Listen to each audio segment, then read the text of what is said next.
canvas.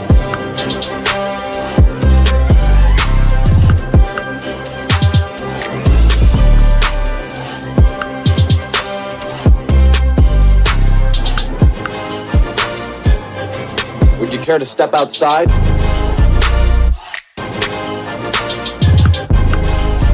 Superman!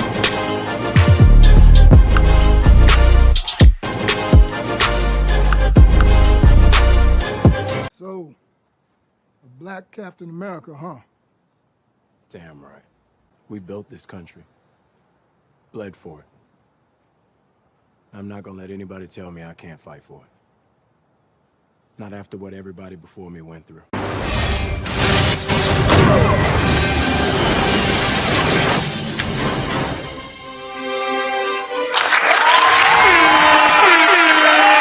What's up? What's up? What's up, everyone? Hello. How are you guys doing out there? Happy Saturday to you. Thank you so much for tuning in to another great epic episode of Just My Opinion Reviews. Another superhero comic book content we're going to be discussing today. Thank you all so much. I see that we got 25 people watching right now. That is what's up. Hopefully we have 25 thumbs up. That will be a wonderful thing. As always, guys, Soto, let me know. You always do. Let me know how I'm looking. Let me know how I'm sounding. Let me know if I am crisp. Please let me know if I am clear. I really appreciate that, y'all. I am tired, but that's no excuse. I'm happy to be here. I've been up since 4:30 this morning, just trying to take care of business and all that good stuff, and I could not wait until I got to talk to you guys live today, this Saturday, March the 16th. Next week will be the first day of spring, and so that's a wonderful thing as well. I'm so sick of the cold. It's been raining cats and dogs, and I'm ready for some heat. I'm ready for some sun. Let's bring it on, man. Let's bring it on. And one of the reasons why I was excited to talk to you guys today is because all of the topics that we have today, sometimes I can only squeeze 4 or 5 topics out for Super Duper or the Movie News Roundup, but I got like over 12 or 13 today. So this is going to be a full show. And I'm looking forward to it, man. I'm looking forward to it. So as y'all are coming on into the room, please give me that thumbs up. If you are curious on everything that we will be discussing today, that will be in the description box of this video. And even all of that is not there because there was 2 other topics that dropped earlier today because I made the show yesterday. And so it was a few, I got the tabs up, the links up ready to go, but it's not in the description yet, but it will be at the conclusion of the show today. And so let me know what you're drinking on. Let me know what you're sipping on. Let me know what you're snacking on. Let me know all your libations, all that good stuff. I'm live right now on YouTube, Twitch, X, formerly known as Twitter, and Instagram. And of course, guys, before we get started, I got to shout out you lovely people. We got Soto in the building to start it off. First person from now on will always get the horn. Thank you, Soto, for being here. What's happening, B. Avery and Jamal fam? What is going on? What's going on? We got Nighthawk in the building. What's up, Nighthawk? How you doing? Hey. Sean Ali is in the building. What's going on? Thank you for being here. Mama Avery in the building. Couldn't do it without you. Love your mom. Thank you so much for being here. And let's get those thumbs up. We also got screen favorites in the building. What's good? Bruce is in the building. What's going on, Bruce? How you doing? Thank you for being here. And yeah, and so whether you're watching via live or in the replay, please let me know what you thought about the topics, the show, my commentary, all of that good stuff. And of course, tomorrow I will be going live for a Movie News Roundup show. Is it 120 or 120? Have I got up to 120 shows? I believe so. You guys can, let me see. Yeah, 120. Tomorrow will be 120 for Movie News Roundup. It's going to be going live, like I said, tomorrow, Sunday. What's that? March the 9th? No, the 17th, 6:30 p.m. CST. And thank you for letting me know I'm Chris and I'm ready. You know what I'm saying? I did get the edge up in the haircut today. Got braided up. And I'm just gonna show you real quick. Yeah. I'm feeling myself. Just a little bit. I'm not gonna lie. Chill Spot is in the building. What's going on, Chill Spot, aka Thor's as Guardian Queen? Happy Saturday, everybody watching while spring cleaning with Thor in love. I love it. Thank you. Also got Miss Jasmine W in the building as well. Thank you so much for being here. I appreciate it. Yes, I appreciate it. It took about 5 hours for everything, the haircut and the braids, but hey, I'm trying to look fresh for you guys. I've been kind of slacking. I was telling the guy that cut me today, I was like, yeah, man, I haven't been caring about my hair for the longest, even when I got lazy from the pandemic. I was like, there was been a few times people would send me a super chat of $10, $20. Like, hey, man, it looks like you need this more than me. Get a haircut. So anyway, enough of that. But guys, let's go ahead. Oh, I'm tripping. I don't know if anybody will be joining today. We'll be joining Captain America, myself. But just in case, Mr. Ron Burgundy, I do need your help. If I'm gonna do this, I'll need my news team at my side.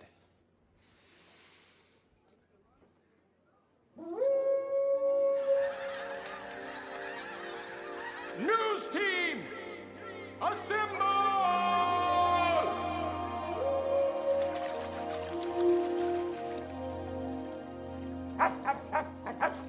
News team, assemble! Right on. Thank you, Ron. I really do appreciate it. But let's go ahead and move on to the first topic of the day. And I'm not going to lie to you. I really don't give a crap about this. I'm wondering why the studio does. What are we talking about, guys? It's Marvel. It's not DC. But is it Marvel proper? Is it the guys over at Disney? Is it Marvel Studios being led by Kevin Feige? Let's see. Guys, topic number one for Super Duper. And before, I'm what do y'all think about the thumbnail too? Y'all let me know. I'm curious because you see the 4 men, Shang-Chi, DeMaio, Batman, and Deadpool. That used to be the whole thumbnail, but I kind of just designed this on accident and I like it. So I may keep this format. We're gonna figure it out. But I'm always trying to, update some things, but I'm kind of proud of that, to be honest. It may not be a big deal to you, but it's a big deal to me. And I also forgot I will be adding an audio only version of this as well. I'm on all these platforms right here as well as what is it called? I'm finna say Social Blade. That's not it. What is that? All these platforms right here as well as, oh my goodness gracious. I'm not moving this till SoundCloud. Jesus Christ. I'm tripping. Yeah, I'm tripping big time tripping over here. But yeah, I'm on all these platforms right here as well as SoundCloud as well. So if you want an audio only version, I'm saying I'm gonna be posting that pretty soon. But anyway, my bad. I knew I was forgetting something. But we got this first topic right here coming from the great reliable source of Variety. And they say Venom 3 is titled Venom: The Last Dance. Tom Hardy sequel moves up to October date. God, who the hell cares? I sure don't. Thank you, Peter Griffin. Let's go ahead and see what they have to say. The third installment of the Venom franchise finally has a title, Venom: The Last Dance. Sony has also moved up the film's release date to October 25th of 2024, which was previously announced November 8th. Are we clamoring for this movie, guys? I think not. Plot details are still under wraps, but Tom Hardy will return as the lethal protector Eddie Brock with all of these people right here. Kelly Marcel will make her feature directorial debut with the project. She also wrote the screenplay from a story developed with Hardy, Avia Rod, Matt Tomlin, and Amy Pascal. Golly, this stinks like doo-doo crap. Now, let's just take a little gander at this and see what this woman has done in the past, because this is her directorial debut. I mean, my thing is this: as far as the Sony Spider-Man universe has been, you need to be knocking out the rest of these out the park. So to give this to a somewhat semi-successful franchise, because the first Venom did make money, to somebody making that directorial debut, you would think that, this person knows what the hell they're doing. So there's nothing under director. What is Ferryman pre-production? Okay, what has she written? The Changeling. Okay, I didn't see that. Venom, Let There Be Carnage, and the first Venom. Now, the first Venom wasn't bad. She wrote the screenplay, but Venom 2, Let There Be Carnage was crap. I did not see Corella. Hit a one in the chat if you did see Corella. Okay, I heard it was decent. 50 Shades of Grey, no. And Saving Mr. Banks. I think that was pretty good. So, give them credit where credit is due, I guess. But she's an actress as well. So only thing I see here so far that's decent is Corella and Venom. But you guys let me know what y'all think. I'm not that enthused, to be completely honest with you. Sony first announced the third film, April of 2020. The project's first appearance of Venom was at the end of No Way Home. In February, Temple opened up about the project to Variety, teasing that the filming was almost complete. We're coming to a close end at the moment, she said. It's been a wild, wonderful ride. It's so new to me. It's a big set. This is not convincing right here. This doesn't sound like you have much confidence. This is crazy. It's been so much fun, and I got to work with such cool people. I've been so lucky in my career just to have the most incredible cast. I can't wait to get out into the world. I think it's going to be a good one. I don't care about this, man. So why would you call it The Last Dance? Is that, if this is suggesting that this is the last Venom movie, hey, that's great. I can definitely get down with that. But The Last Dance? I don't know, man. Seems like they're playing practical jokes on us. So I'm not happy about this at all. I'm not. How y'all feeling? Yeah, they're still trying us with Venom. I know. A movie that should be shelved. Corella was decent. Okay, watchable. Okay. It was great and funny. It was good. All right. I like this. I like this, Bruce.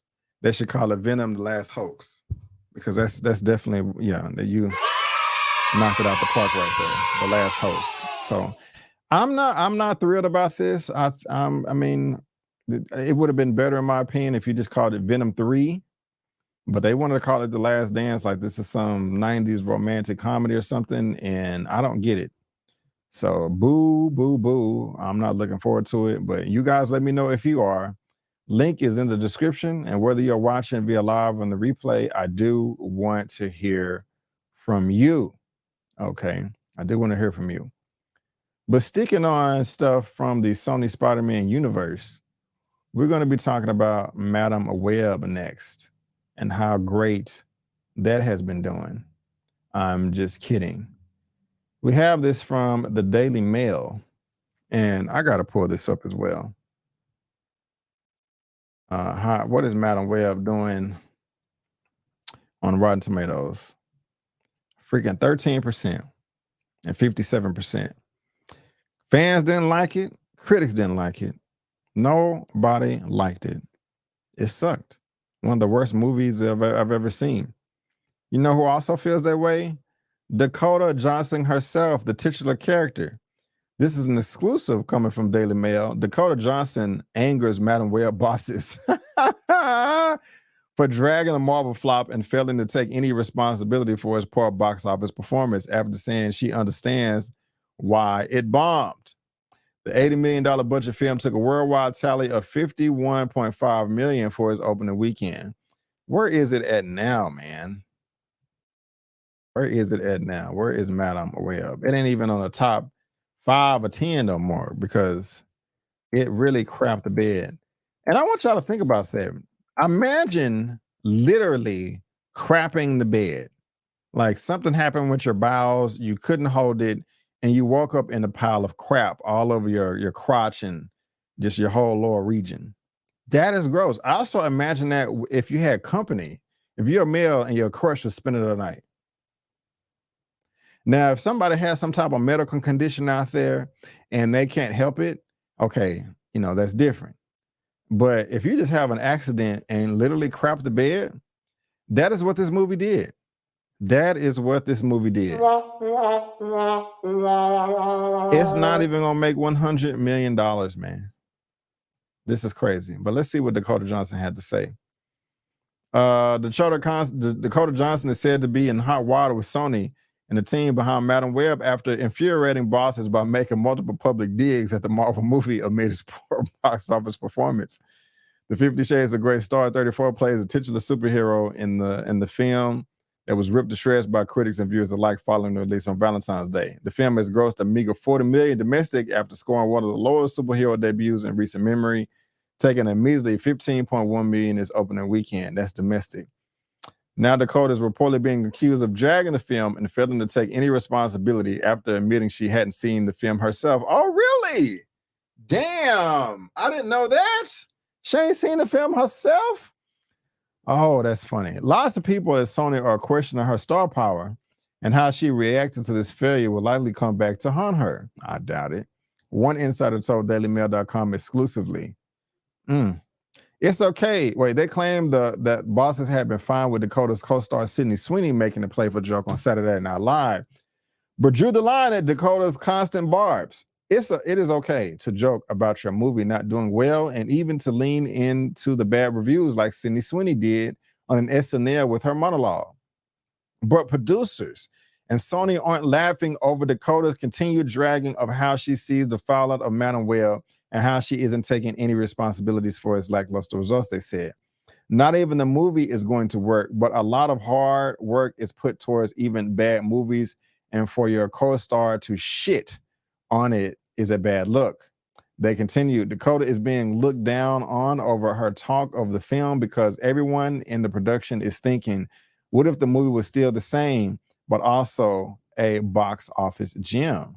Yeah, well, that's just not the case. So doing a recent interview with I thought they said with Bussy. Doing a recent interview with Bustle, Dakota, who is reportedly engaged to boyfriend Chris Martin, hinted that she predicted the public backlash. Unfortunately, I'm not surprised that this has gone down that way, she said, but it was definitely an experience for me to make that movie.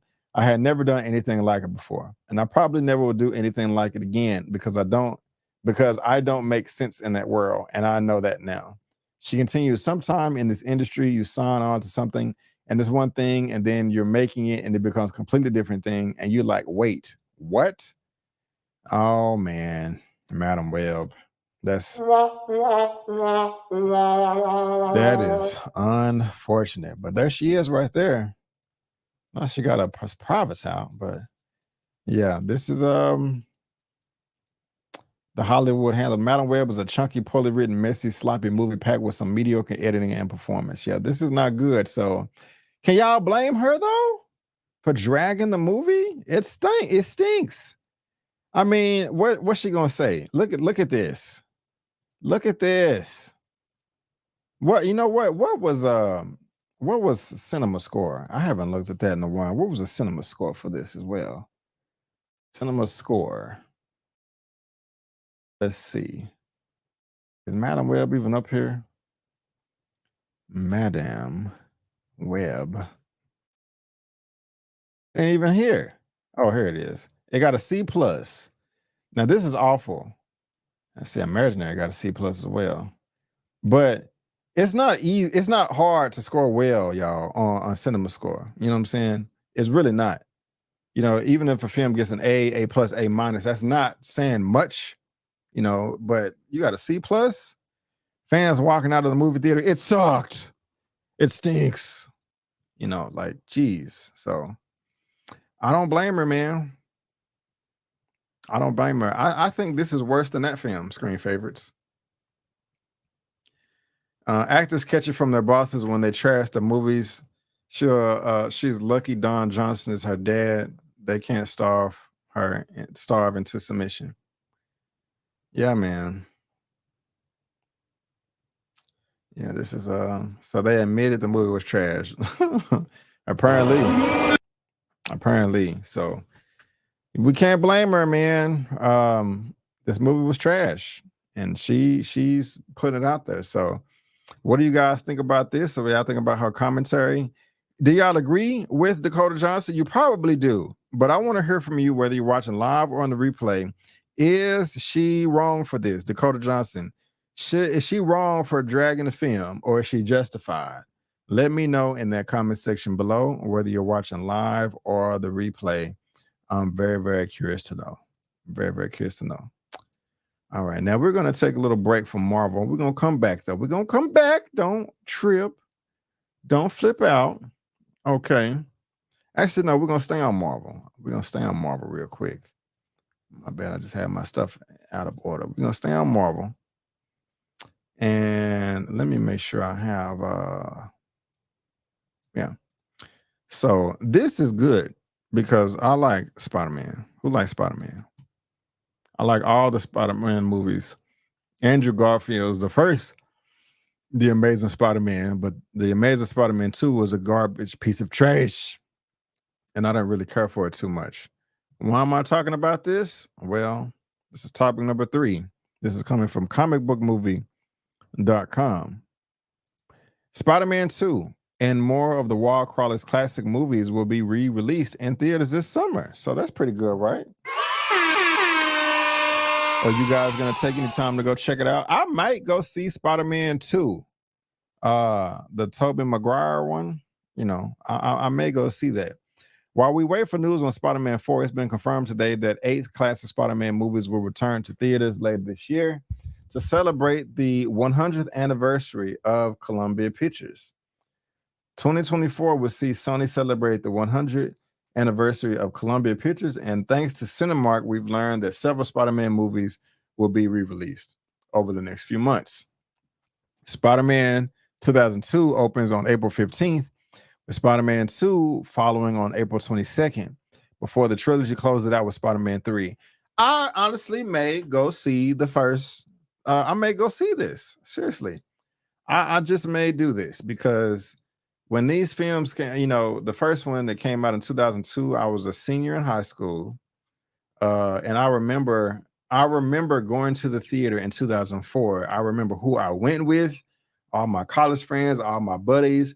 I remember our level of anticipation before we saw the films. I remember our reaction after we saw the film. I remember who I was young lady I was kind of talking to back in 2004, which is funny. And what I remember that too, because I invited her. She wasn't able to go, but I actually ran into her a year ago, which is crazy. It was like, whoa, how you doing? I ain't seen you in 19 years.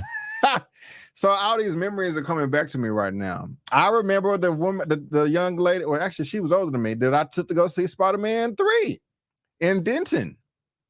I remember what this is bringing back a lot of memories, good memories for the most part.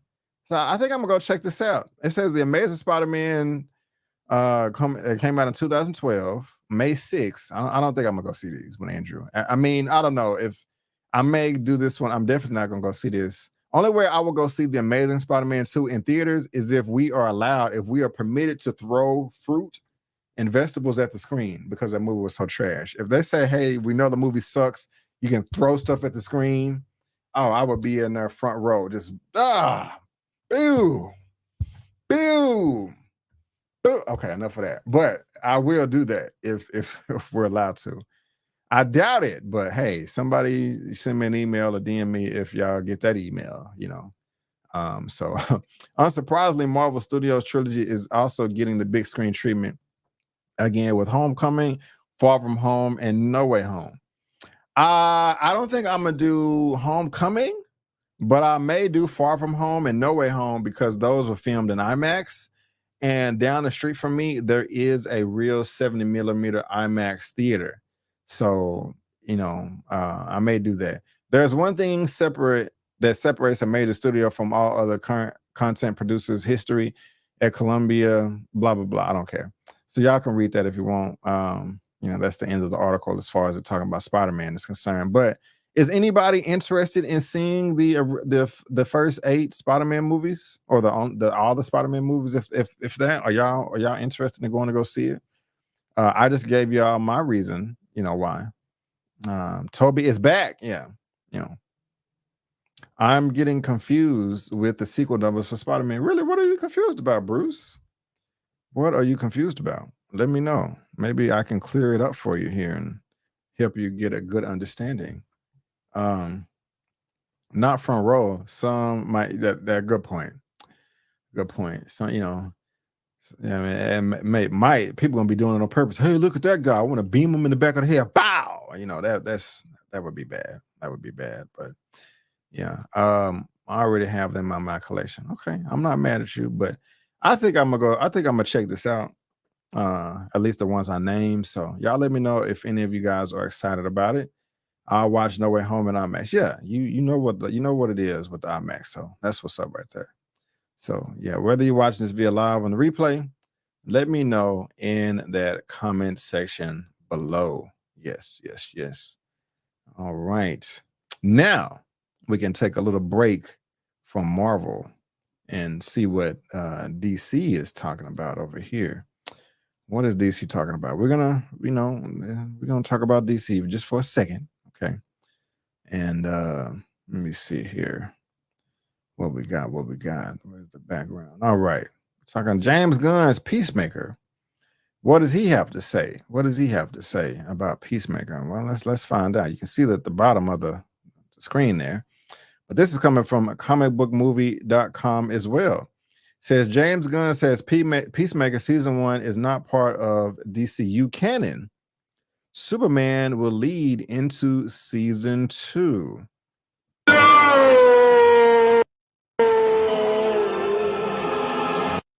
Why? I like season 1 of Peacemaker. Why? What are they doing this for? Do they have a good reason? Is it gonna make sense? I don't know. Let's see what they're talking about. James Gunn has taken to Threads to share updates on the second season of Peacemaker, and some follow-up questions from fans have led to a few intriguing revelations.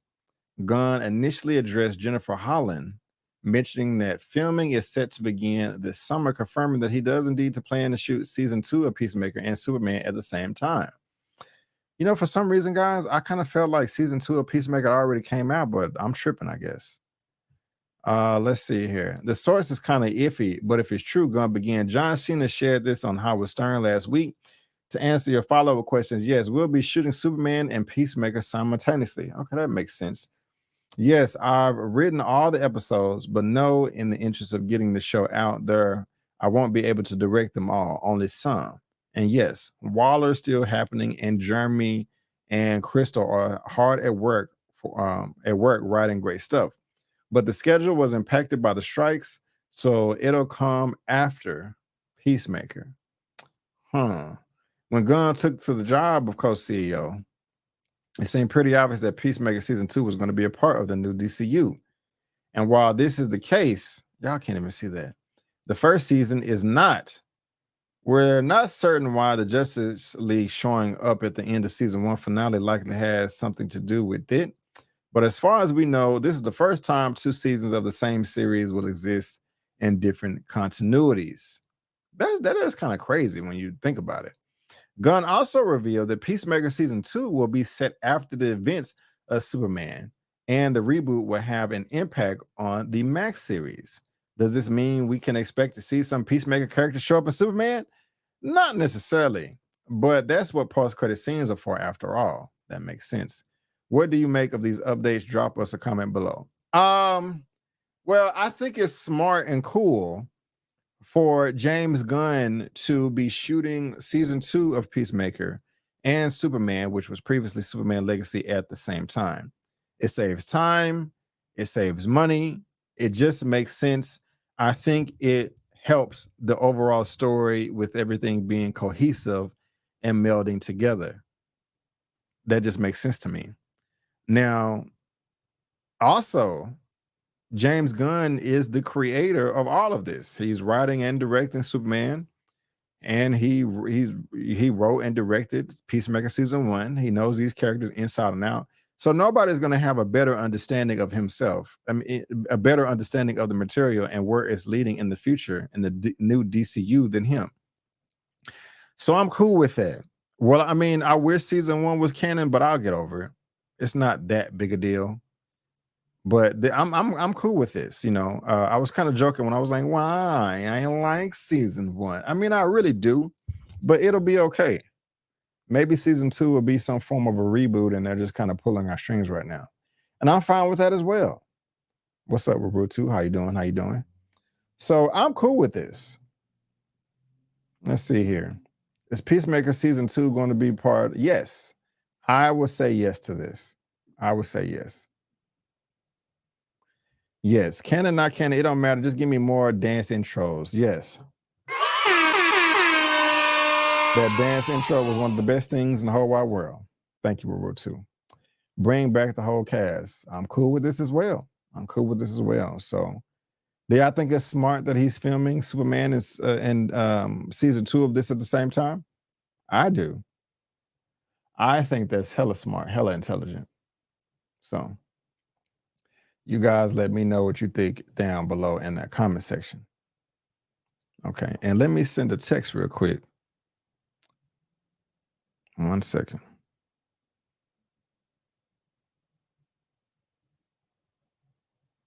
And have y'all watched Invincible yet? The part 2. It's out now. I watched episode 5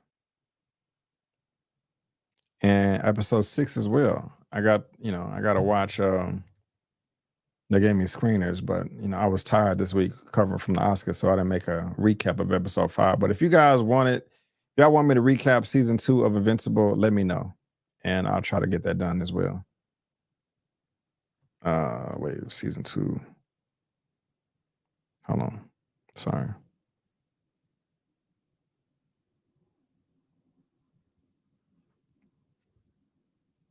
Hold on. Crap. I can't type nothing. All right. So yeah, Invincible. You haven't, Jay, you missing out. It's damn good. But yeah, again, y'all let me know. Haven't gotten to Invincible yet. Not in the mood for. Oh, Bruce, are you trolling me, guy? Are you trolling me? I feel you. I feel you. But y'all let me know what y'all think about this down in the comment section below. Whether you're watching this via live or in the replay. All right. Let's keep this party going. And we're going to continue to stay on DC. Now, what do we have right here? This is topic number 5, coming from the Hollywood Reporter. The Batman Part 2 delayed a year to 2026.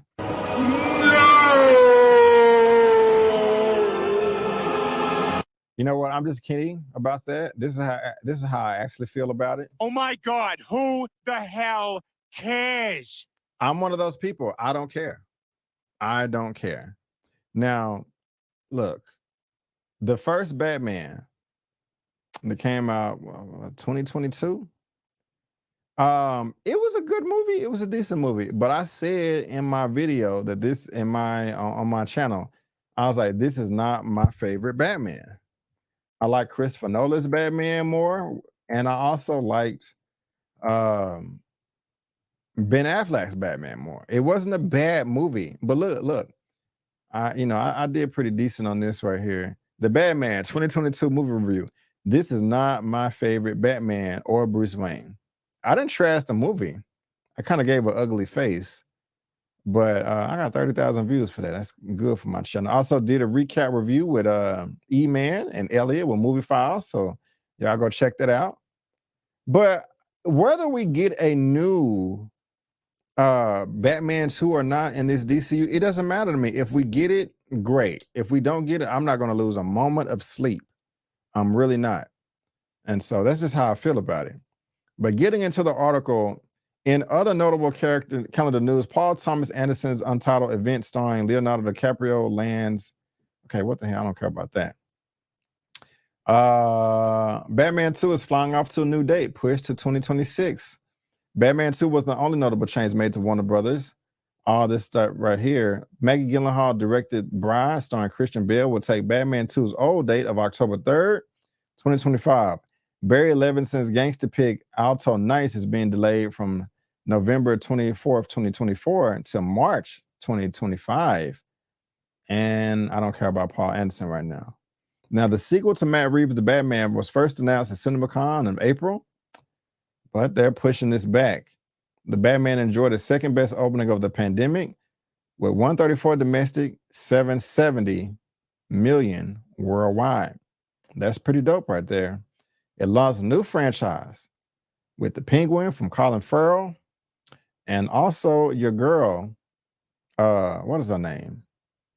I forgot her name. I thought it was right there on my face. But she was a Catwoman. And she looked good in the suit too. Really enjoy her involvement. You know, hopefully it's, you know, we can see her back. But yeah, Zoe Kravitz. That's what I was trying to think of. But y'all, I'm not tripping on this. I mean, it wasn't a bad movie, but it wasn't my favorite. And there's speculation going around on why, and that's just because the pandemic, you know, it put everything behind.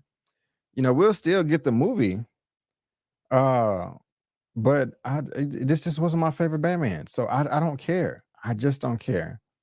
You know, there's other people out there. And again, this doesn't even have to deal with the DCU. Now, again, I don't want y'all thinking that I hated this movie. I did not hate the Batman. It wasn't my favorite. It wasn't my favorite. And so whether we, you know, and I feel this is good news as well, too, because I feel like if you push it back, it'll even make it better. So when the Batman 2 does come out, hopefully I will like it more than the Batman 1. You know, I'm not gonna hate on a movie, a good movie, you know. So we'll see. That's just how I feel. Are y'all disappointed with this news? Let me know. Before let me move on to this first super chat of the day, though. From Chris Sims, thank you so much. Where the money reside, what up, be Avery? I got you. This is where the money resides, right here. Oh, where is it at? Where's the video at? Here we go. What a money reside, what a money reside, what a money reside, what a money reside. Okay, I'll tell you before you. Yeah, man. Thank you for the $19.99 super chat. I really do appreciate it. You know, this really goes a long way. You know, when you guys, I mean, even when you guys just showing up, it makes me smile on the outside and inside. You know, but when y'all are able to, you know, or leave a comment, a thumbs up, sharing the video, subscribing, that means the world to me. Because it's like, I really do like this. I want to share it with other people so they can enjoy it too.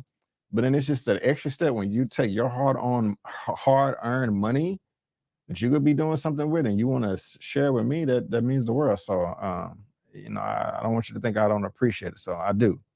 Thank you. Really, thank you so much, Chris. I do appreciate that. Thank you, thank you, thank you. All right. So hell, Alfred was trash. He wasn't trash. I don't think anybody was trash in the movie. You know, there's other Batman that I like more, you know. I'm Batman oversaturated. So many animated Batman movies and games already. I can't get mad at you for that. If that's how you feel, that's how you feel. That's okay. Give me some time to miss Batman. Okay. I feel you. What's up, Faith family? Hi, everyone. I'm late, but you made it. Yes, you did. You made it. You made it. You made it. And guys, if y'all don't mind, there are 54 people watching right now. And hold on.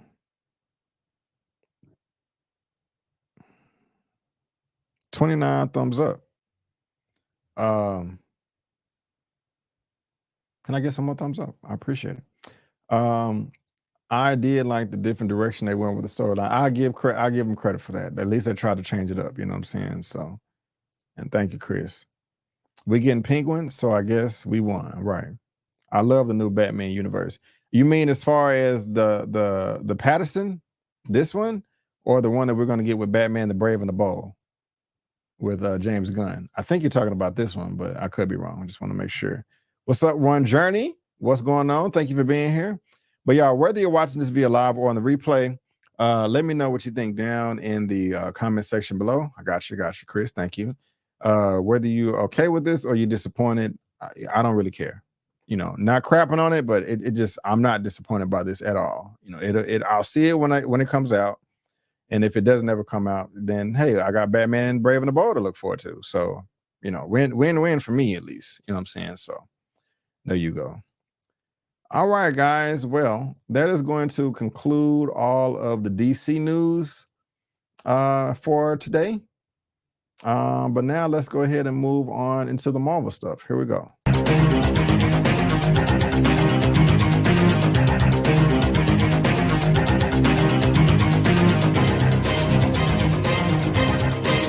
Canvas.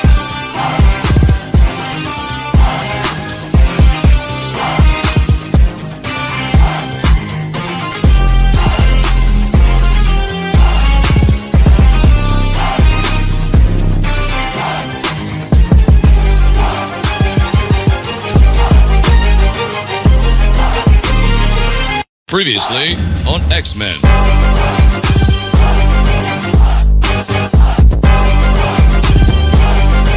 Here's Johnny.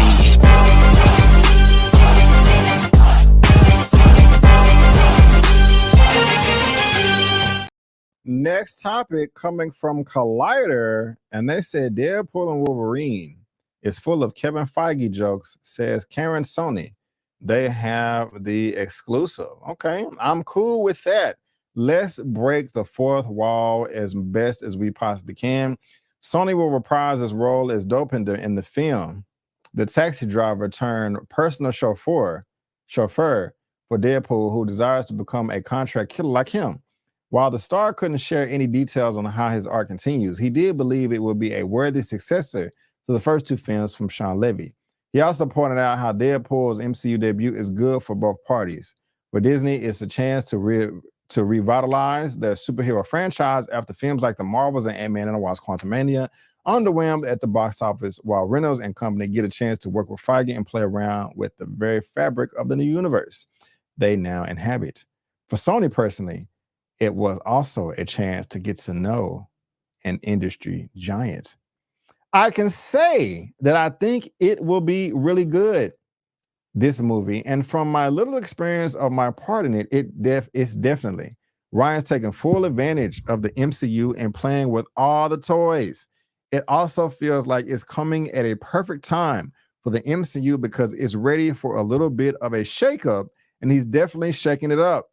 And so I think like this is great that it's coming at this time. And they're very willing to make fun of themselves. This is making me happy, guys. This is making me happy. I lost my train of thought trying to be extra. And so I think like this is a great that it's coming at this time. And I think it's willing to make fun of themselves, which is important. And I got to meet Kevin Feige and I was surprisingly starstruck. Right on. I got to meet him too. I was a little bit like, oh my gosh, it's him. Which is a surprise that I was. It's very cool to see those minds together. You know, Kevin's obviously completely changed the industry.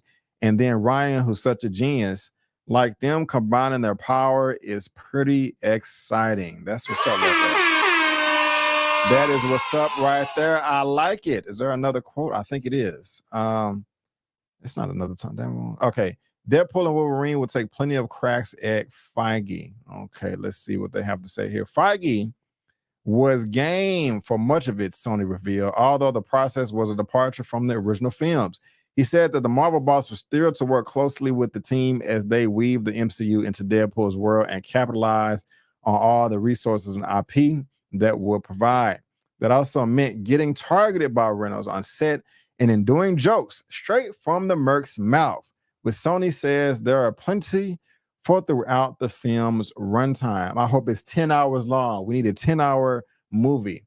It was just like this one was so different for me because we didn't get a script or anything. It was so secretive. And so we're just in this. I've got the scene like the day before or whatever, and we walked into the soundstage and he just appeared next to Hugh Jackman. And I was just like, I don't know what's happening. It was very crazy, but he was very sweet. Very kind. He came up and said hi to all of us from the original movies and stuff. And he seemed excited himself by what's happening. And then Ryan is definitely like, calling him out a lot at the moment. There's a lot of Kevin jokes in the movie. You know, you have to have good sense of humor, and he does. So that's cool. Hey, man, can y'all imagine this? What if we walk out of Deadpool 3, Deadpool and Wolverine saying, y'all, this is one of the best MCU movies ever. This is top 5. I think it has that chance. I think it has that chance. I could be blowing my load too early, you know, with super duper high expectations, but I really feel like it has a chance to be top 10, top 5, and the best in the whole MCU. Deadpool 1 was fantastic. Deadpool 2 was good. It wasn't as great. And I know that Ryan Reynolds is hurting for that. Like, damn, man, I didn't deliver as well as I did on the first one. So we gotta come back with the heat, with the fire for Deadpool 3. And then Kevin Feige feels that way too. Bob Iger, they're like, we cannot F this up. We cannot F this up. And when I read comments like this, it gives me a hope. I just feel it's gonna be fire, man. I feel it's gonna be fire. Jedi Informant, Deadpool haven't failed yet. This is easily a Billy. Easily, in my opinion. If this is as good as the second one, this is a Billy. If it is as good as the first one, it is 1.5. And y'all, I'm calling it right now. If Deadpool 3 is better than the first one, and we walking out of here saying at the very least it met my expectations, $2 billion at the box office. Yes, 2 billion. You heard it here first. B. Avery said it with just my opinion reviews. Yes, I said it. $2 billion. Spider-Man No Way Home, or Far From, or whatever the hell it's called, well, all the Spider-Man, that got 1.9. And this trailer beat that in views the first 24 hours. Your only caveat would be like, well, B is rated R. Oh, bump that. I don't care. I haven't seen this. Oh, Bruce, you're letting me down, man. You're letting me down.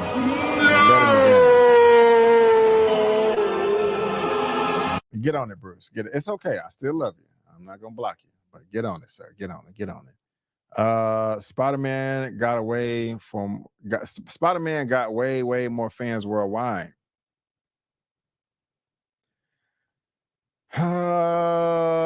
Let's see, Ruth. So let's see. You're not wrong, but you're not wrong. Yeah, I can't argue with you there. I just can't. I was gonna try to, but I can't argue with you there. Spider-Man is more of a popular character than Deadpool. But Wolverine is coming more. I mean, he's not as popular as Spider-Man, but he's coming up there. Hugh Jackman, he started in 2000. But Naruto, you can push back if you want to. Remember that it got more trailer watches than No Way Home. That means something to me. I mean, it is still a big deal that Spider-Man was PG-13 and this is rated R, but I don't know. The people, I don't know. I can't really argue with you there. I can't argue with you. I can't. You won. It could be worse than the second. I doubt it. But because I got Jackman to come back, it's making that money. Yeah, I can't imagine it being worse than the second. I can't. I just can't. But I could be wrong. I would love to see a standalone Cyclops film. Yep, I would too. What's up, Runaway? I agree, because you're getting Wolverine fans and Deadpool fans out to see the movie. 2.5? I don't know, man. I be shooting high. I don't know if I can say 2. The only way it would make $2.5 billion worldwide is if we come out of here saying this is literally one of the best MC movies ever. Like all the critics, all the pre-screenings, the red carpet, we got to be like, this is one of the best comic book movies ever. Like, it's better than Infinity War. It's better than Endgame. It's better than Captain America 2, Captain America 3. It's better than Logan.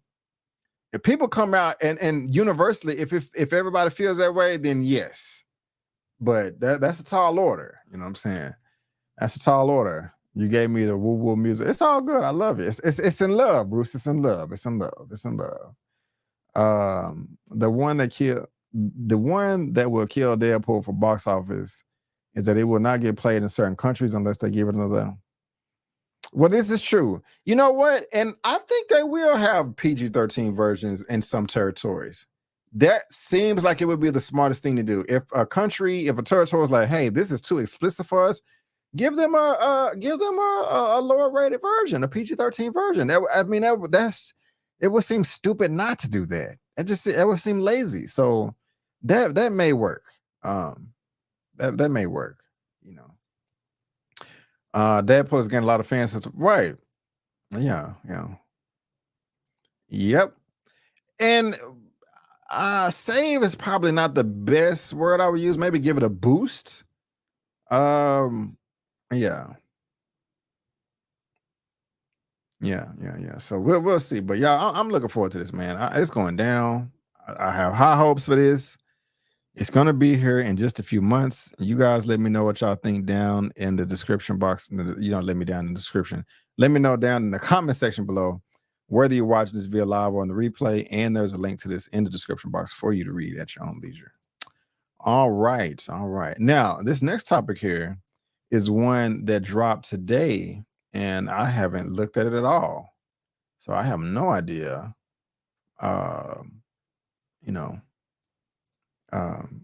What it contains, but we're going to talk about it. This is coming from CBR. Next topic. We love Nova. Marvel Studios exec confirms Nova project is in the works. Okay, that's good. Let's get into this. Marvel Studios executive Brad Winderbaum confirms rumors of Nova project in the works. All right. The more characters, the better. A project based on the superhero, and I don't know anything about Nova. I just heard other fans talking about them. Like, I didn't read the comics, I didn't look at no animations or nothing like that. So, you know, a project based on the superhero Nova is currently in the works. Marvel Studios has confirmed. Brad Winderbaum, Marvel Studios head of streaming, television, and animation, spoke about some of the projects the company has planned in a new interview with comicbook.com's Phase Zero podcast. He was asked about previous reports about Nova coming to the MCU with a solo project on Disney+. Winderbaum confirmed that there is a Nova project that is early development at Marvel Studios, though he also warned that there was still a chance it wouldn't end up getting a green lit. Okay. That's interesting. We love Nova. We are really in early development of Nova. Winderbaum revealed, we have a new system behind scenes in Marvel Studios. Behind the scenes, we're more like a traditional studio now. We're developing more than we actually will produce. So there are plans to develop Nova. I love Nova too. I love Rich Rider too. I hope it gets to the screen. You know, the world is chaos. There's always things. It's hard to make anything. You've got to kind of conjure things to make them happen. But I would like to see a Nova show one day. Do y'all want to see a Nova show? I do. And it just talks about Nova being created in 1976. So yeah, and then there's been a ton of rumors that this has been going on for a while. So are y'all Nova fans? And matter of fact, I'm lying. I have seen Nova before.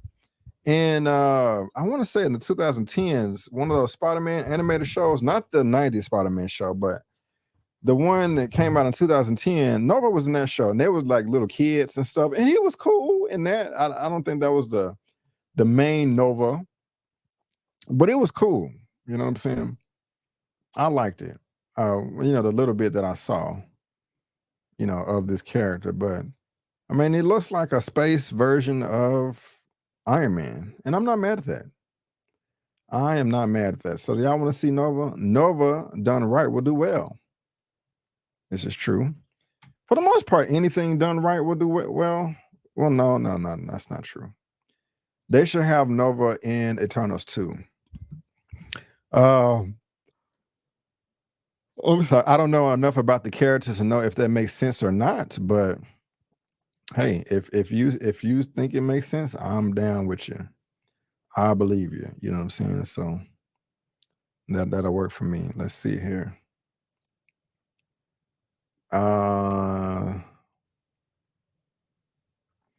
Nova is cool, and I want to see a show, but where is Shang-Chi too? We're going to be talking about that in Screen Favorites.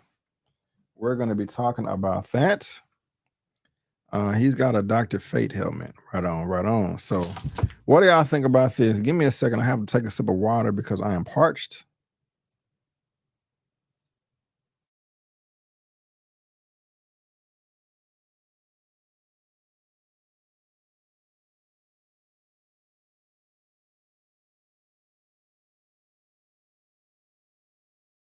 Whew, okay, sorry about that. But are y'all looking forward to a Nova show? Let me know down in the comment section below whether you are watching this live or via the replay. Nova in the comics had those bands that was in the Marvels. Okay, interesting. Derek Gaines, I did not know that. I appreciate it. I appreciate it. Thank you. Thank you, thank you, thank you. But link to this is in the description box below for you guys to read at your own leisure. All right. Let's move on to the next topic. The next topic. This dropped earlier today as well. From a site I've never heard of before. So shout out to them. It is called, actually, I don't even have, I got a banner right here. I got a background. I'm going to use that background right there. This is coming from Agents of Fandom. I've never heard of this website before, but they have the exclusive. So let's see what they're talking about. Agents of Fandom says Marvel Studios head of TV confirms Ironheart and Wonderman will still be released. All right, they got this exclusive. Like I said, I'm not excited about these two properties, but I do have an interest in seeing them. So, you know, I mean, shout out to everybody black. Both these are black people. So, hey, that's what's up. You know what I'm saying? And this is coming from Brad Winderbaum. Okay. So, you know, we had some rumors that certain things are not going to be coming up, like Ant-Man 4, Captain Marvel 3, you know, and Eternals 2. And we're going to be talking about that later. But they say, no, not Wonder Man it's not in danger of cancellation. In an exclusive interview for X-Men 97, and I have not seen X-Men 97 yet. They did send out the screeners to people that's doing the press junkets. I'm not getting my screeners until Monday, the 18th, and I think the show drops on the 20th. So I'll try to binge them Monday night and, you know, give you all the reaction. But in an exclusive interview for X-Men 97 with Agents of Fandom, Marvel Studios head of streaming, television and animation, Brad Winderbaum, let me reread that. Head of streaming, television, and animation. So when they say head of streaming, does this include Disney Plus? Gave an exciting update on the MCU upcoming slate. Winderbaum confirmed that both Ironheart and Wonderman are currently in the editing process following initial production. The producer did not confirm when either show will debut on Disney Plus, but they are both set in stone for a release. Yeah, absolutely. We're editing both of those shows as we speak. They're spectacular. They're amazing. And they're different. Shout out to different. We're able to explore corners of the universe that are really exciting. Riri Williams is one of them, and I cannot wait for people to meet Simon Williams. I have no clue who Simon Williams is, Wonder Man, if that's his name. So you guys let me know what y'all think about that. Brad Winderbaum on if shows like Ironheart and Wonder Man are still happening. Yep, after the shakeup. So what we do know about the release, Dominique Thorne, she was in Black Panther Wakanda Forever. We know that. Concluded, and the fans will have an epic journey upon arrival. So that's not really saying anything right there, but it's still coming out, guys. Now, is this the interview right here? Editing both those shows as we speak. They're spectacular. They're amazing, and they're different.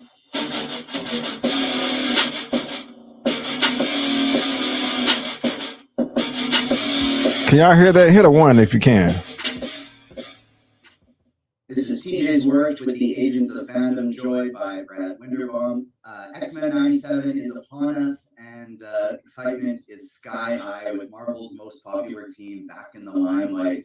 Who is your personal favorite X-Men and why? Oh man, TJ, that's a tough question. It's hard to choose favorites. I love this ensemble so much. As soon as I started seeing the character designs, it was like being 10 years old again. And then when we had so many of the original cast members come back to voice their characters, it was like time traveling. So it's really difficult for me to choose a favorite.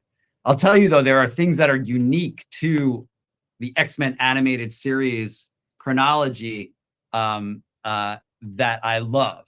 As you know, being a fan of the books as well, there's characters that are elevated in the series that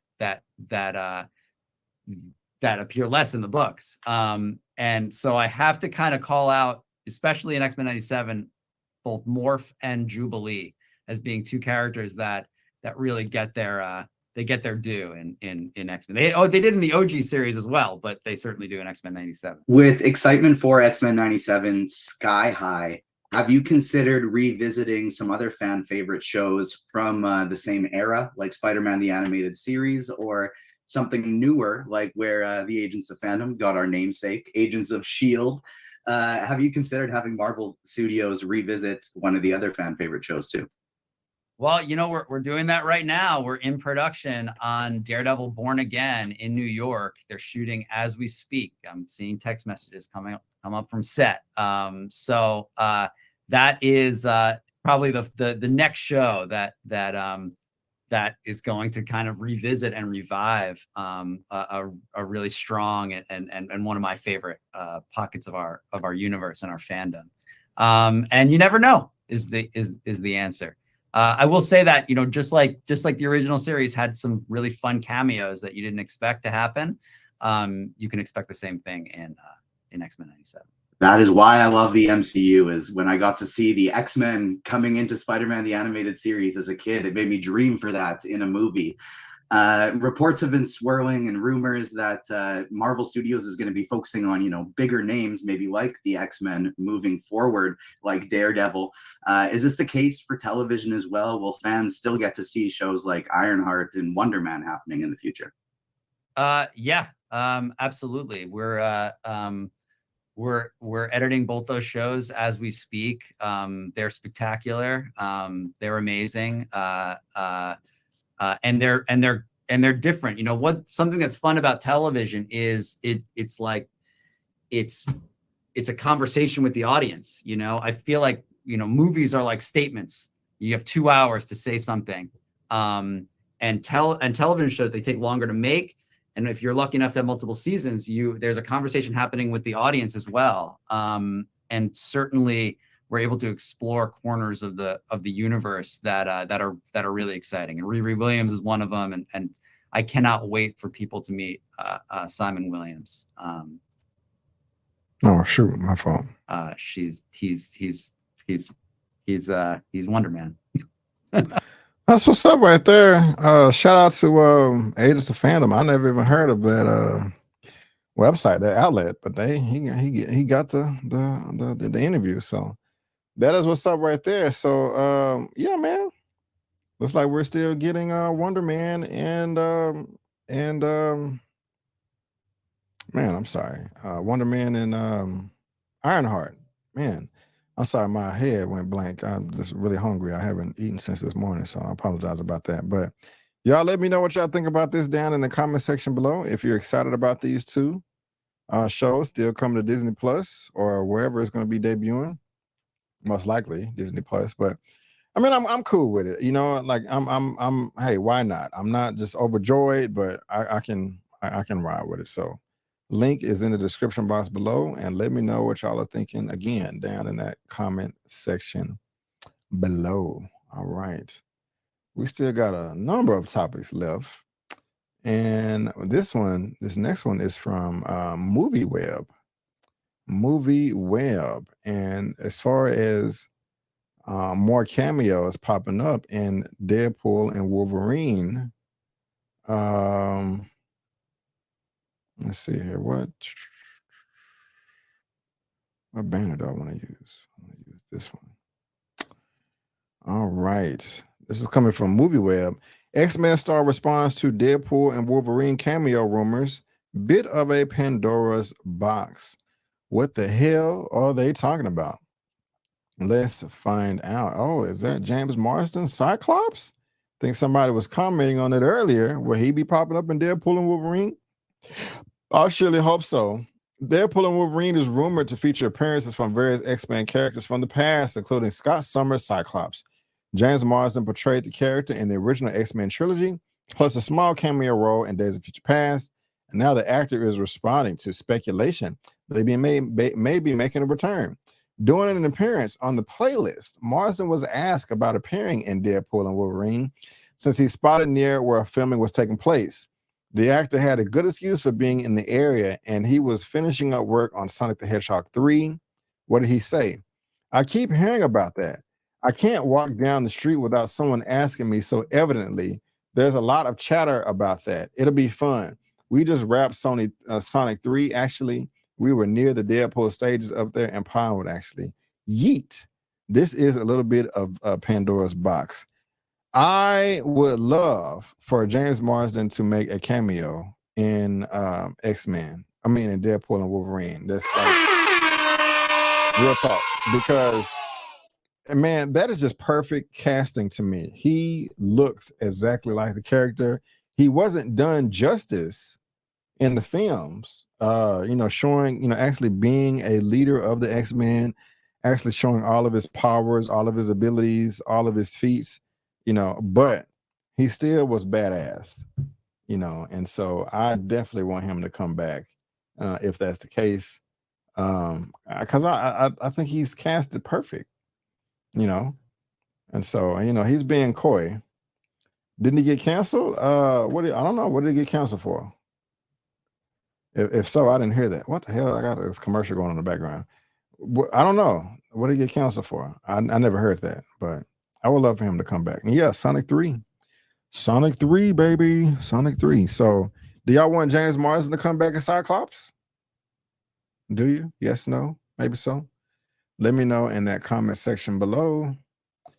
I would love to hear your thoughts. And again, there's a link to this in the description as well. All right. So how many topics do we got left? 1, 2, 3. 3 topics left. 3 topics left. And getting all these notifications. All right. Oh, we not on that one yet. Hold on. We are on this one. Okay. Next topic of the day is coming from CBR.com. And this is a bit of a bummer to me. Wait a minute.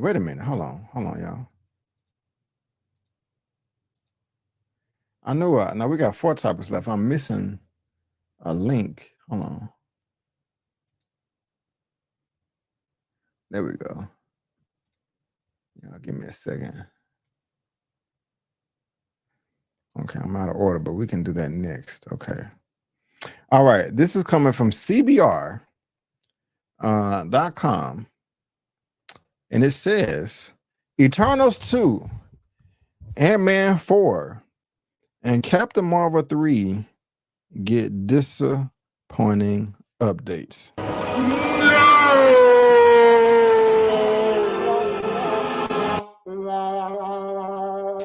Y'all, believe it or not, but this is a bit disappointing to me.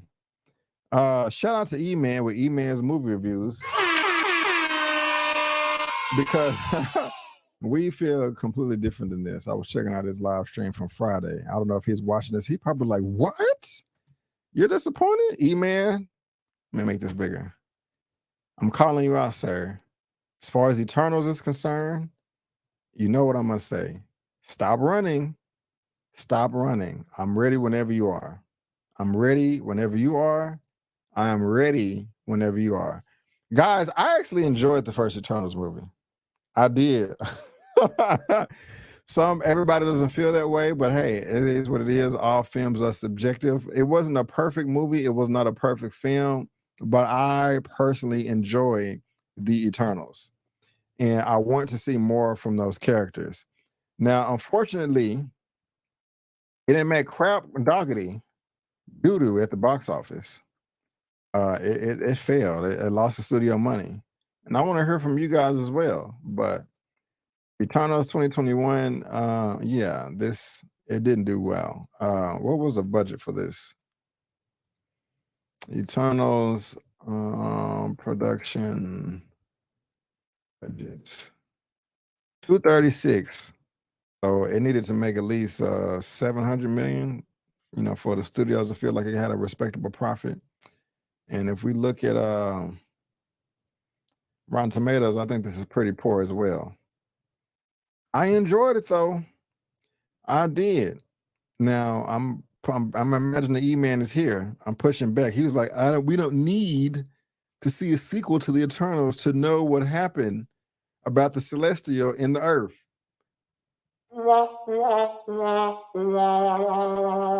Yes, we do, sir. Yes, we do. Considering what is to come and the rest of the MCU with Secret Wars and Galactus and stuff, I think it would be a cardinal sin not to have a sequel to the Eternals. I know Kevin Feige wants to, but Bob Iger does not. Does the film need to be 236.2 million? No.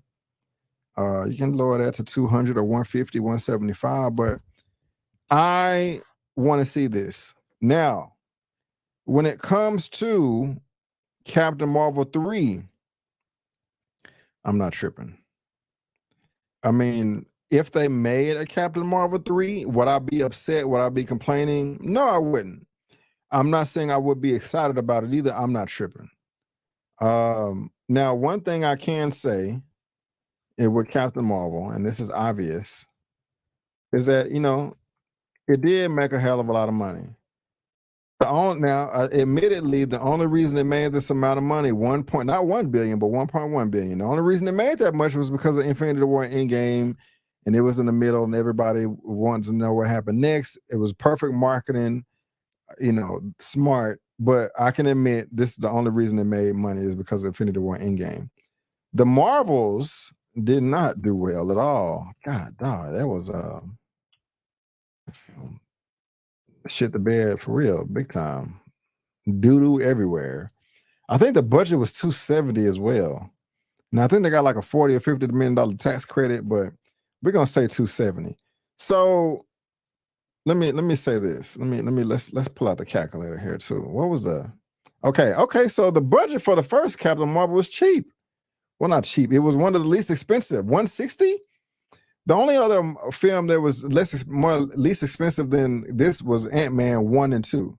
We're gonna be talking about that next.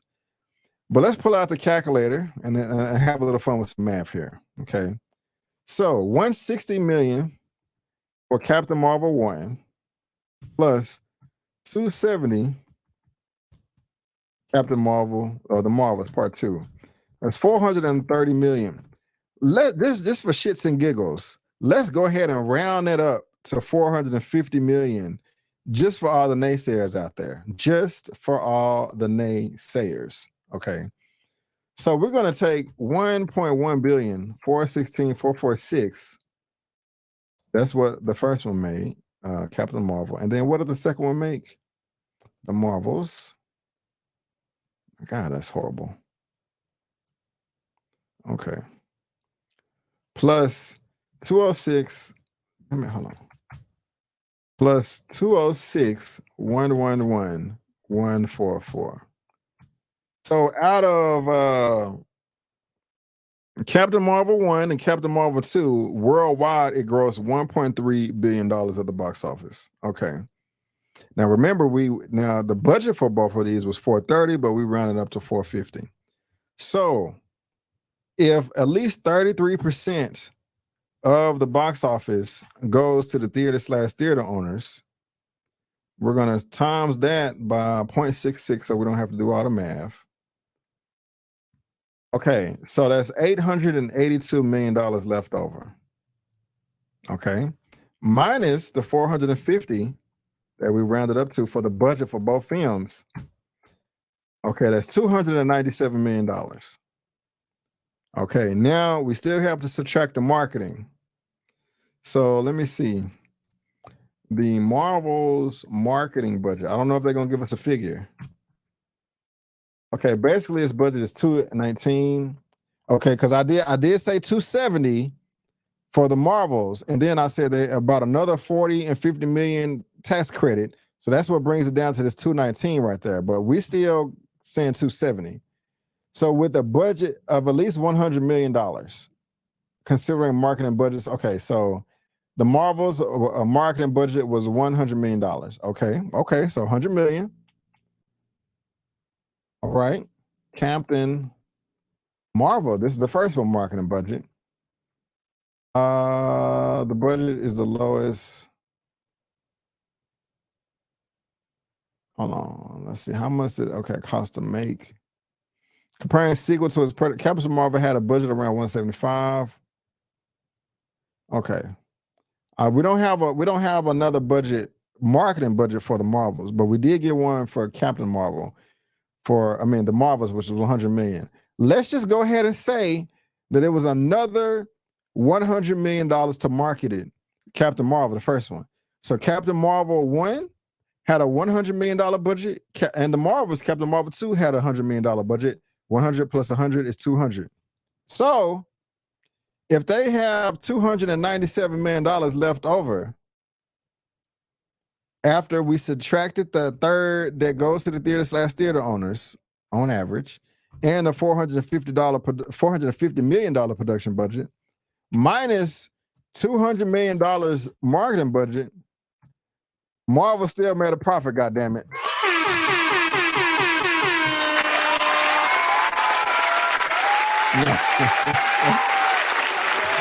Sorry, I had to do all of that. I did. So I'm just saying, if you consider both films that necessarily didn't lose any money, now is that a strong enough justification to come out with the Captain Marvel 3? No, it is not. I'm gonna be fair, but you still could. So what argument could be made? Well, lower the budget. No, you do not do no damn $270 million budget for Captain Marvel 3 if you decide to make it. Lower it down to 150 or 130, and Soto said he didn't even see it. So kind of work with me here, you know what I'm saying? Like, as far as the numbers are concerned. And I did all that, y'all. I ain't even read the article yet.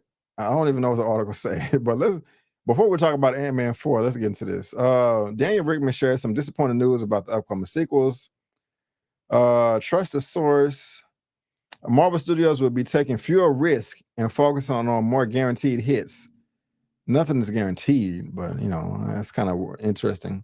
This means that Eternals 2, which was reportedly secretly being worked on at Marvel, is now on hold, as Disney CEO Bob Iger believes it's destined to flop. Marvel Studios president Kevin Feige, however, would still like to get the sequel made to Ant-Man 4. Now, let's talk about Ant-Man 4 real quick. I like Ant-Man 1. I like Ant-Man 2. Ant-Man 1 was... No, I like... A lot of people crap on Ant-Man 2. I like Ant-Man 2. Of course, Ant-Man 3 was the worst. The smart thing about Ant-Man 1 and 2 is those were the least expensive out of the whole MCU at $130 million. Ant-Man 3, Quantumania made the dumbass decision to balloon the budget up to $200 million. If they would have kept the budget at 130, then it wouldn't have looked as bad. So I don't know why they wanted to raise the budget. Now, what story could you tell in Ant-Man 4? A prequel series of Hank Pym. Because now we're doing Scott Lang with Paul Rudd. What about Paul Rudd? Not Hank Pym, Michael Douglas, and Michelle Pfeiffer when the original Ant-Man and all their missions. It's money. I would want to see that. Would y'all want to see it? I would. Me personally, I would. Is that it? Yeah, so Kevin Feige wants to, but they don't. Eternals 2 is reportedly on hold. Kevin Feige reportedly wants it to be made, but Bob Iger thinks it's a guaranteed flop. So yeah, E-Man, I know that you feel different, sir, but that's okay. I'm right, you're wrong. I'm just teasing. But I mean, that's my case, y'all. Now, if we don't get an Ant-Man 4, I'm not saying that they have to prioritize it. But if you lower the budget and you have a good ass script, hey, why not? And going even back to Captain Marvel, even though it didn't make no money at the box office, I think universally everybody can say that the Marvels, Captain Marvel 2 was better than Captain Marvel 1. Now we don't need to have civilizations where they sing and talk and flirkins popping ass everywhere, eating everybody. That was a bit much. But I liked the film. It was cool. So that's just me. Bob Iger says no. Kevin Feige says yes. Is there anything else in here worth mentioning? But yeah, I mean, and I think I made a decent case as far as the money is concerned as well. Now, if y'all want to read this more, you can. Link is in the description. But I think I'm exhausted. I've exhausted this. So, facts, interesting word, and thank you. Yeah, no dance scenes and all that. I enjoyed that. Yeah. So I saw it. I saw the Marvel. It was John Carter. I didn't see it and still hated it. John Carter was good. If that's what you're saying. Well, yeah, it lost money, but John Carter, if you're talking about the worst Disney movie ever as far as losing money, yeah, but the movie was actually good. I saw that in theaters in IMAX. Yeah, I want in Eternals too. E-Man, about Eternals, stop running, sir. Stop running. Calling you out. Calling you out. I know y'all don't know what I'm talking about. He know. But anyway, enough of that. But guys, if you're watching this via live on the replay, there's a link to this in the description box below for you to read at your own leisure. And let me know your thoughts as well. Let me know your thoughts. Brandon lost two. Man, Derek. Yeah, it may have lost money, but it was. Did you see the movie? Just because a movie lost money doesn't mean the movie was horrible. If that's what you're saying, but yeah, E-Man is watching. Gosh dang it, I see him on Instagram, so he a little bit behind because Instagram is like a whole topic and a half behind. But calling you out, sir. I'm just having fun. But yeah, y'all let me know, man. You did see it, Derek. I enjoyed the movie. I'm gonna stand on that.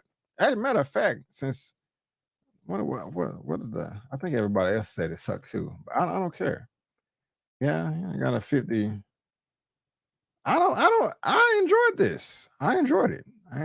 But anyway, let's move. Let's move on. Sorry about that. All right, next topic. Okay, we're gonna be talking about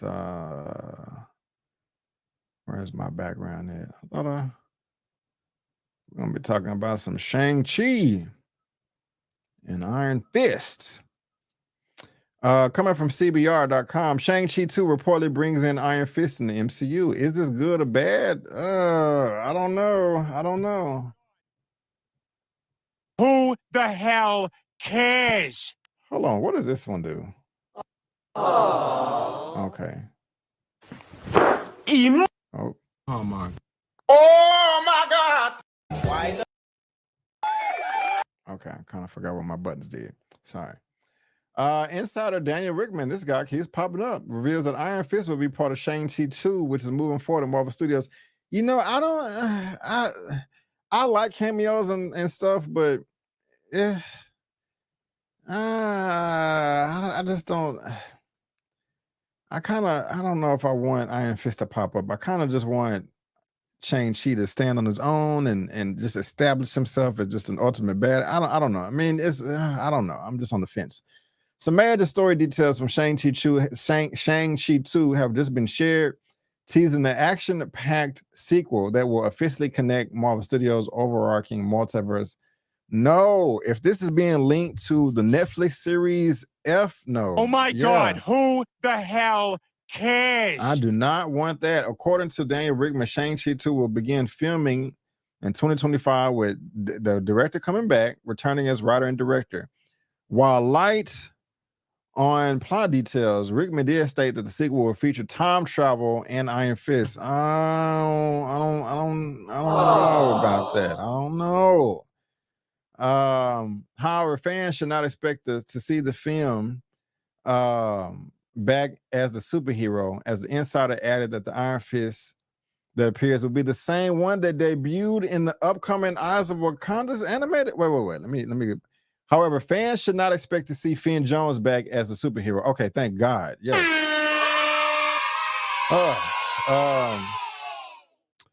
As the insider added that the Iron Fist that appears will be the same one that will debut in the upcoming Eyes of Wakanda animated series. Okay, cool. I don't know what that's going to be, but we'll see. We'll see. While Eyes of Wakanda Iron Fist might be Finn Jones, Danny Rand's until the identity of the superhero is revealed, fans shouldn't take this with any confirmation that the Netflix Marvel era characters. Okay, good, because I don't want that at all. I don't want that. Time travel though, I don't know if I want time travel. I mean, it could work, but there's a lot of sloppy stuff right now. Shang-Chi 2. Okay, well, okay. Yeah, okay. I want them to establish Iron Fist on their own. Because I just have a bad taste in my mouth. And speak of the devil, got E-Man with E-Man's movie reviews for the $5 super chat. Yawn. Okay, someone mentioned Eternals earlier and I just woke up. What I missed? Please recast Iron Fist. This is for the yawn right here. Okay.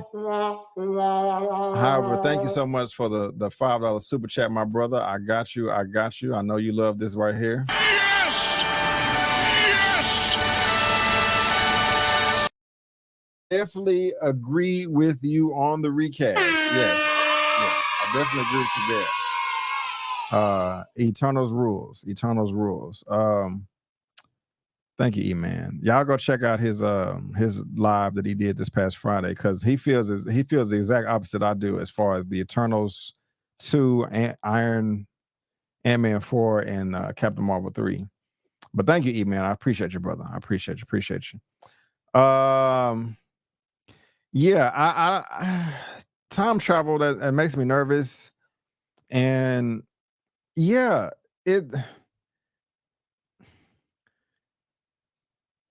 Shang-Chi was not good enough, the first one, for me, for other hand-to-hand martial arts person to come in and fight him or team up or whatever. I don't know. That may not make sense to y'all, but I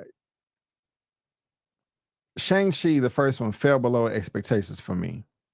It was too much CGI. It was too much, I want more fist-to-fist, hand-to-hand cuffs fighting. And they missed the mark to me, in my opinion. Too many weapons, too many powers, too many, souped up individuals.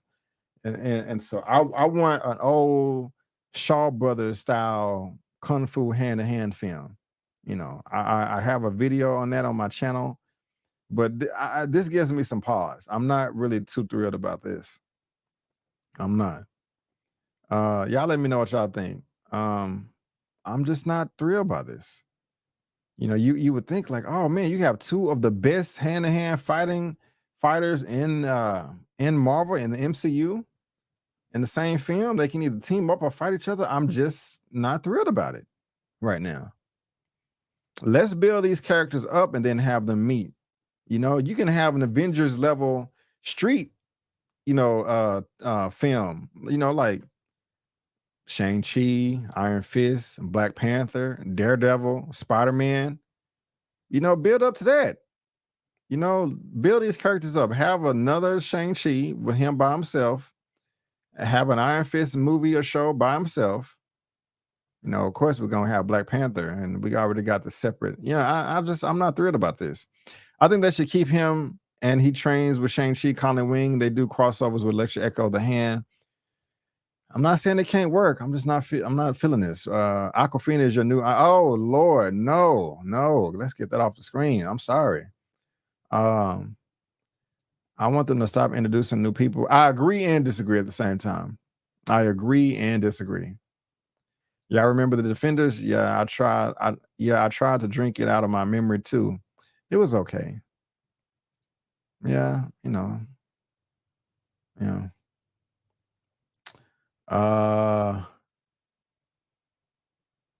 Hopefully, we'll see. Daredevil and Punisher would be a good team up series in Hell's Kitchen against Kingpin and other villains. Why not? Why not? So I don't know, y'all. I'm not too thrilled about this right here. You know, you guys can let me know if you agree or disagree in the comment section below. But link is in the description. And yeah, let me know your thoughts. Let me know your thoughts. All right, guys, we have the last topic of the day, and it is a doozy, man. It is a mother freaking doozy, because nobody was expecting this. Everybody was like, oh my gosh, what can go wrong now? You know, we're talking X-Men, not 92, not 91, but 97.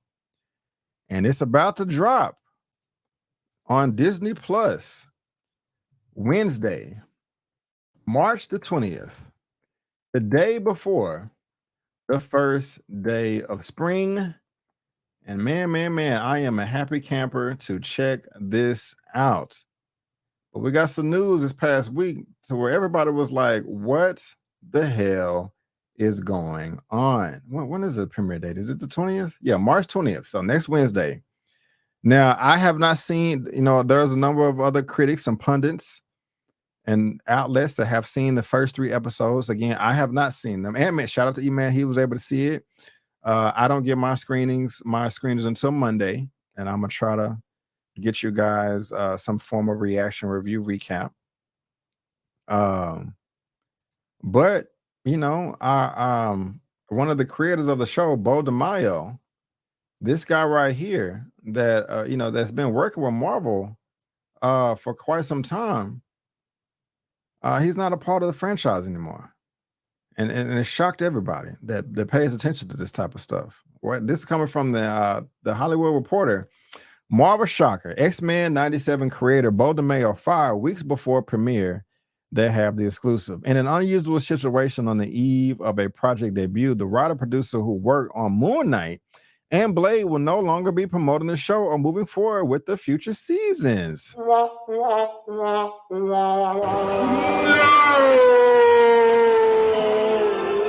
So unfortunate. And before we move on, like, let's just look at this gentleman's filmography real quick. Moon Knight, The Witcher, and let's just pay attention to the Marvel stuff. Okay, so X-Men, I said Moon Knight. Is that it for Marvel? Hold on. What did he produce in the past? Well, it did say Blade, so okay. Well, Moon Knight. We're just gonna rock with that then. Earlier this month, Bo DeMaio was in the midst of a particularly busy time in Marvel Studios. The writer-producer was preparing for the launch of X-Men 97, the Disney Plus series he created as a continuation of the beloved 90s. What the hell is that? Can y'all hear that? Hold on. What the? Hold on. Man, that scared the hell out of me. I don't know what is. Some music just came out of nowhere playing in my ear, and it scared me. So my fault for the reaction, but you know, that freaked me out. I didn't know what the hell was happening. Hitting too many buttons or something. I wonder how that's going to look in the playback. But DeMaio, a regular who previously wrote on live action series Moon Knight, as well as drafts of the company's delayed but still upcoming Vampire. Okay, Blade. He completed writing duties of 2 seasons of X-Men 97. Was lining up press and making plans to attend the show's Hollywood premiere on March 13th. He was even discussing loose ideas for a 3rd season with members of his team. Man. But earlier last week, Marvel and DeMaio suddenly parted ways. His company email was deactivated, and cast and crew were informed he was no longer on the project. Shout out to E-Man. The boy had an interview with him. Had the email and was like, yeah, B, I had an email, I had an interview, but that was canceled. DeMaio's Instagram account, one source of X-Men updates, was deleted. No reason for the firing was given. Marvel had no comment. DeMaio's representative did not return calls for comment and emails to the showrunner, yielded no response. It was a surprising turn of events because, I mean, man, this is just bad press. Like, could you have not fired this dude after the premiere? Keep it hush hush? So it had to be just something crazy. It had to be. It had to be.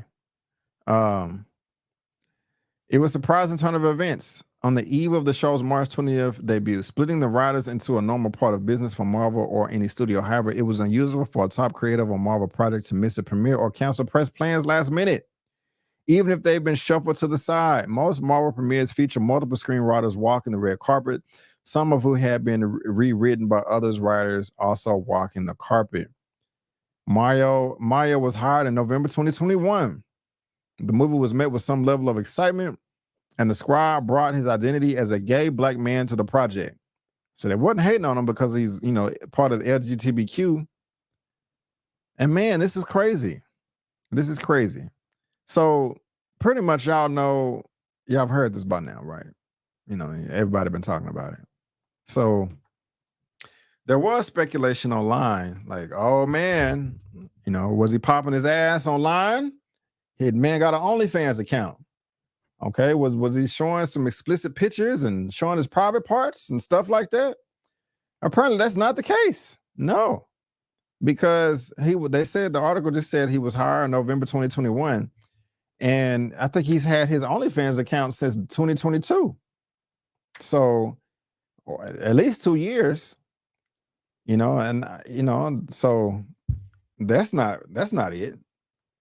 It can't be creative differences, which is one reason why a lot of people will exit Marvel or any studios. Like, I want to go this way, y'all want to go this way, but no.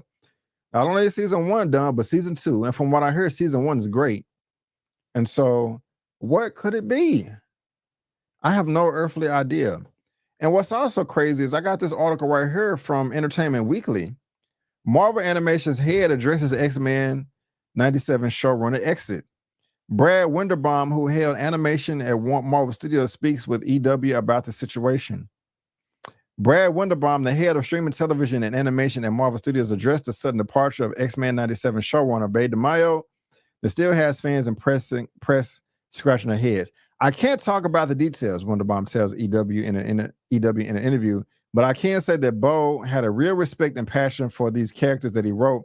I think they are excellent scripts that really the rest of the team were able to draw inspiration from to build this amazing show.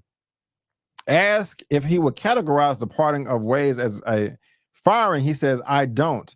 We parted ways is the best way I could say.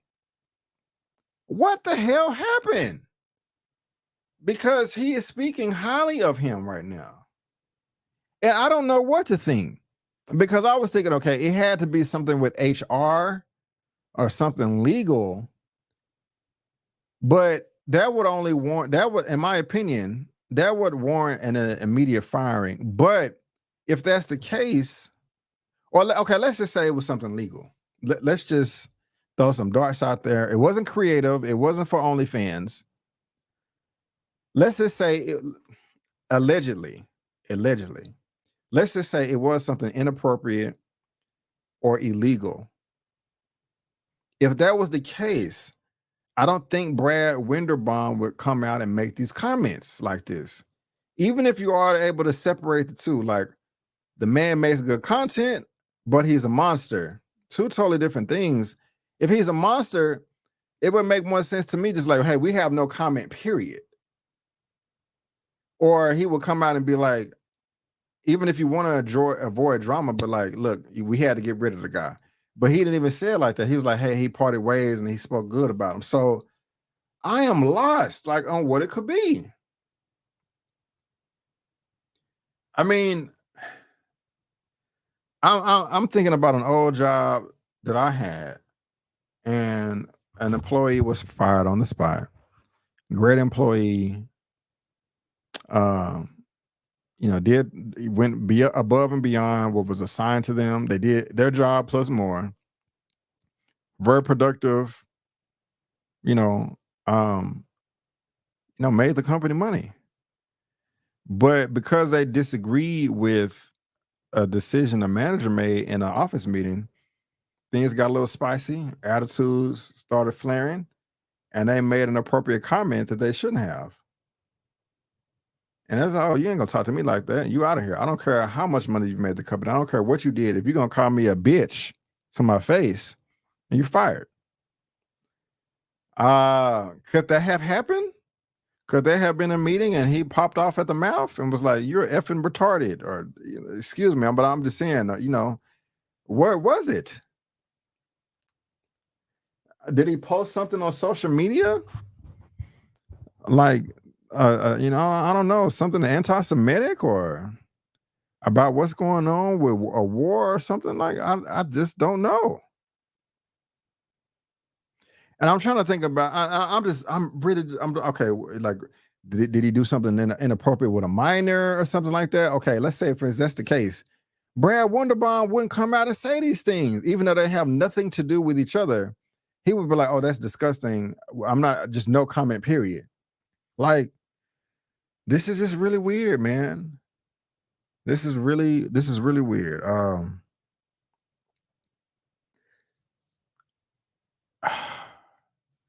I'm thinking maybe somebody has an ego in Marvel or Disney. I have no clue what this could be.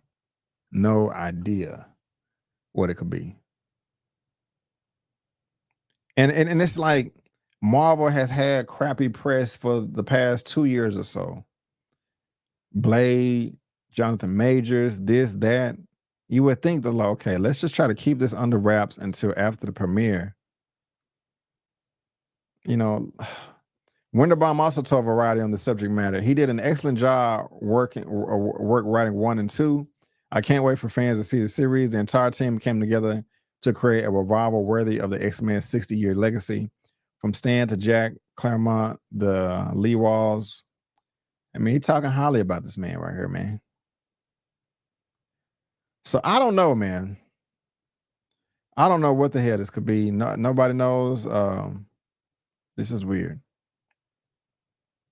In terms of getting a new showrunner, Wonderbaum offers a rundown of where the team is at in the process. I've now seen versions of animatics for the entire second season. He says, obviously, when you're at this stage, there's a lot of work to do.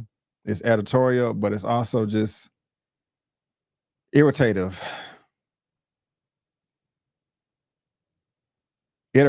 because there's still a story to be worked out when you put it on its feet in that way.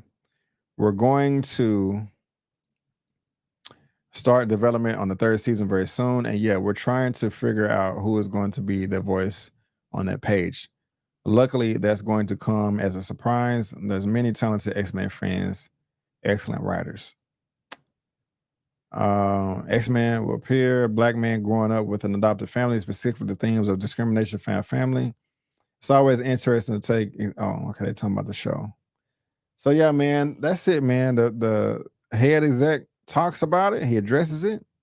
This man was fired. What the hell could it be, y'all? What do y'all think, man? What do y'all think about this?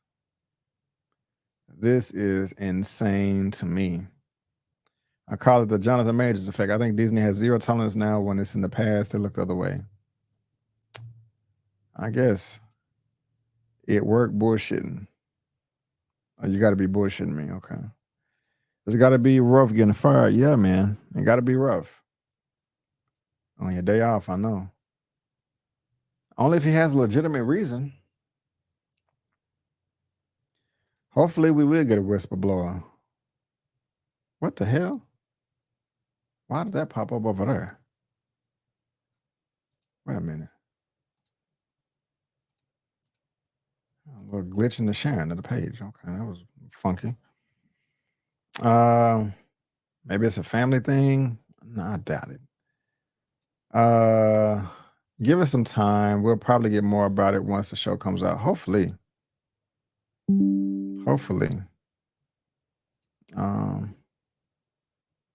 How long till James becomes higher simp? Man, that would be crazy. Woo! Woo! That would be crazy. Yeah, that would be crazy. That would make Marvel look stupid. Like, why can DC or Warner Brothers deal with them, but y'all can't? I'm confused. I am too. Yeah. So yeah, guys, y'all, this is wild, man. Y'all, this brother here is he was let go. He was fired. Parted ways right before the premiere. So link is in the description, guys, to both these articles right here. I want to hear from you guys. What y'all think happened? Whether you're watching via live or the replay, let me know in the comment section. And also, those, like I said, links are in the description box below for you to read at your own leisure. Well, all right, guys, that is going to do it. That is going to wrap it up for the show. Today's super duper number 39 is in the books. I do appreciate all of you guys coming out and showing me some love, whether you're watching on YouTube, Instagram, Twitter, X, or Twitch. I really do appreciate it. Tomorrow, I will be going live, same time, same place, 6:30 p.m. CST for Movie News Roundup show number 120, number 120. Come through, show your boy some love. Today was nothing but superhero comic book stuff.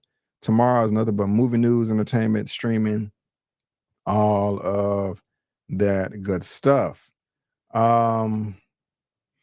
Got some other things coming out this month and next month. Eventually, I will have a audio only version of the show up on buzzsprout.com. Link is in the description on all of these platforms right here, as well as SoundCloud as well. And check out all of our Shogun reviews that me and Miss Kimberly Curran have been doing on the channel. Prior to me filming this, going live, me and Kimberly recorded our episode 5 recap review for Shogun. And so that'll be posted Monday night, Tuesday morning. So we talked for a good 55 minutes. So your boy is tired. Your boy is tired. But yeah, check out Shogun as well. Check out all of my Oscar coverage as well. And I will see you cool cast tomorrow. So guys, again, yeah, good evening. Thank you, Screen. Screen favorites. Good evening. Have a good evening, B. I will. All right, Soto. Peace to you. Be safe. And peace out, Ronald. And shout out to everybody on Instagram as well. Love you guys. But guys, I want to thank y'all so much for tuning in. And before you go, don't forget that I'm B. Avery. That's just my opinion. Peace out. And I'll see you next time.